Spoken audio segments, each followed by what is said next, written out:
दोस्तों मैं सराइकी मेरी ज़बान मादरी सराइकी 8 करोड़ आवाम सराइकी पाकिस्तान दे विच स्वीडन दे जरा वाक़या थे मुख्तलिफ जमातें मुख्तलिफ तंजीमें अपने अंदाज दे विच उनकी मजम्मत की है और शदीद मजम्मत की है और करनी चाहिए।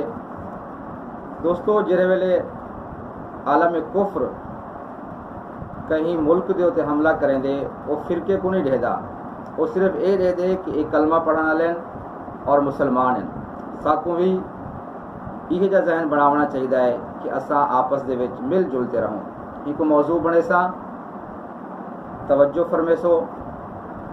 निमी अहदा जो फिरके पढ़ा दे इंकू, निमी अहदा जो फिरके पढ़ा दे इंकू, अल्लाह वाले दा रस्ता दिखा दे इंकू।